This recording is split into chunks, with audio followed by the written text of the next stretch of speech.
For any triangle ABC, we need to prove the following. Okay, let us begin. Now here, we have some half-angle formulas. We have the half-angle formula for cotangent of A over 2, cotangent of B over 2, and then we have half-angle formula for sine B over 2 and sine A over 2. The first, before beginning, let's specify the formulas that we will be using here. Formulas to be used. Let's first specify cotangent of A over 2.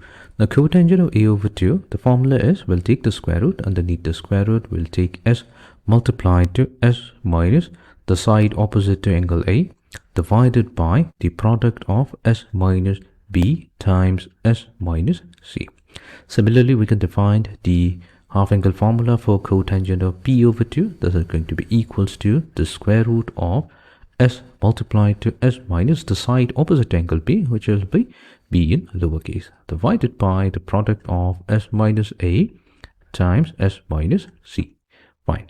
Next, we need the half-angle formula for sine A over 2 and sine B over 2 as well. So let's first specify sine A over 2. We have the square root of S minus B multiplied to S minus C divided by BC. Then we have sine of B over 2. So that will be given by the square root of S minus A multiplied to S minus C divided by AC. We'll be using this formula. Now here, in each of the half-angle formulas, we have used S. The S represents the semi-perimeter of a triangle, which is defined by A plus B plus C all divided by 2. Okay, now with this formula, let's start our proof from the left-hand side. So on the left-hand side, first we'll have to take the sum of cotangent of A over 2 with cotangent of B over 2.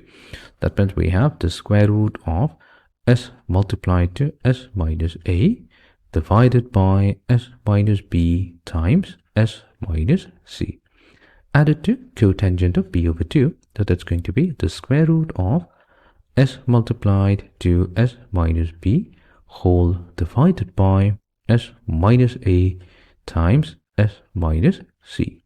Okay, let's keep it aside for the time being, and this will get multiplied to A sine squared B over 2 plus B sine squared A over 2. We're going to multiply it to A times, now we'll square sine squared B over 2. So squaring sine squared B over 2, that gives us S minus A multiplied to S minus C divided by AC. This gets added to B times sine squared A over 2. So that will be S minus B times S minus C whole divided by BC. Fine. Now, we can factor out the A from the numerator and the denominator. We can factor out B from the numerator and the denominator.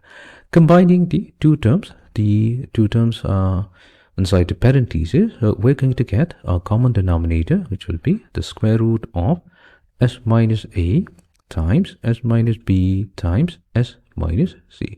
And in the numerator, we have square root of S multiplied to S minus A added to square root of S multiplied to S minus B. Now this will get multiplied to, so here we can take S minus C over C as the common factor. So we can take S minus C over C as the common factor, such that it gets multiplied to S minus A added to S minus B. Fine. Now, further simplification is going to give us, so here we can take square root of S as the common factor. This gets multiplied to 2 times S minus A minus B whole divided by the square root of S minus A times S minus B multiplied to S minus C. This will get multiplied to S minus C over C multiplied to 2 times S minus A minus B. Fine. Now what we can do here, we can multiply both numerator and the denominator with square root of S, such that in the numerator we have square root of S multiplied to the 2S minus A minus B. We're going to square this value, gets multiplied to S minus C whole divided by C times the square root of, now since we have multiplied square root of S to the denominators as well, so we have square root of S times S minus A times S minus B times S minus C. Fine. Now here we're going to simplify 2S minus A minus B. Now from this equation, 2 times s will be equals to a plus b plus c. If we subtract a and b from both sides, so we have 2s minus a minus b, this will be equals to c, which means that we can replace 2s minus a minus b with c. That's going to give us c squared multiplied to s minus c whole divided by c times the square root of s multiplied to s minus a times s minus b times s minus c.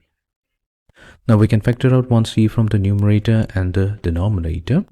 This is going to leave us with c multiplied to s times s minus c divided by the square root of s multiplied to s minus a times s minus b times s minus c, which means we have c multiplied to, we can take the numerator part inside the square root to get s squared minus s minus c whole squared divided by s times s minus a times s minus b times s minus c.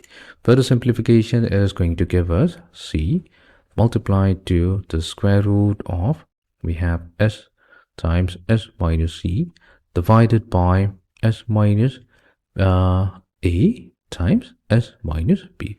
Now actually this is the formula for cotangent of c over 2. We have c multiplied to cotangent of c over 2. I've not specified earlier, so let's write it down, where cotangent of c over 2, that's given by the square root of s multiplied to s minus c whole divided by s minus a times s minus b.